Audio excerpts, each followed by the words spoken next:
Today, resource-rich countries present significant challenges in the fight against poverty. In fact, the proportion of poor people in the world living in these resource-rich countries is increasing. Corruption is a key reason for this. Corruption weakens governance, trust, and the prospects for sustainable development. Over time, national and international efforts have tackled corruption by promoting transparency, accountability, or participation. TAP. However, evidence on their effectiveness is inconclusive.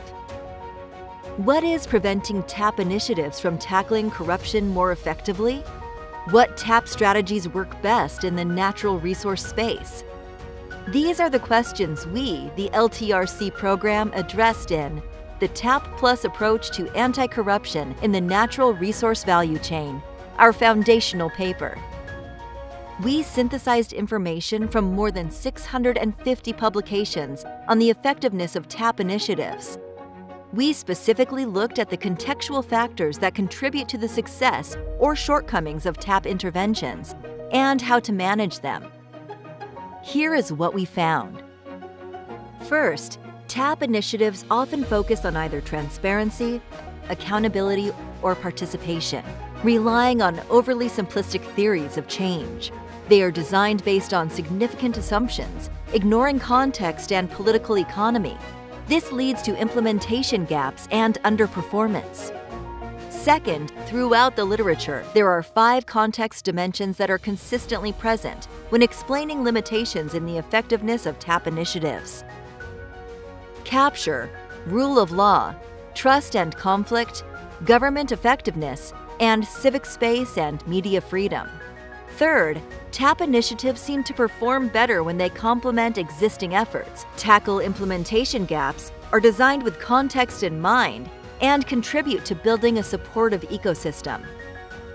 This is the TAP Plus approach to anti-corruption, identifying and prioritizing solutions that address missing elements of the ecosystem we are pursuing, given constraints or windows of opportunity offered by the context. Finally, to operationalize the approach, it is necessary to build strong, inclusive coalitions of diverse stakeholders at local and global levels. How can the TAP Plus approach be used to fight corruption? The TAP Plus approach can be used by governments, civil society, and the private sector to coordinate and organize action against corruption in the extractive sector and beyond. When we discuss its application with partners, we explore together the limitations of existing efforts against corruption. Then, stakeholders identify gaps in the system that need to be addressed and discuss what can be done considering the prevailing context. TAP Plus as a framework allows to leverage evidence and learning and channel them for action in the discussion of policy. It can be used to mobilize around multi-stakeholder commitments, anti-corruption national processes, or global initiatives. The spirit of the approach is to move beyond questions such as what works, and instead look at how can things work better under the current conditions.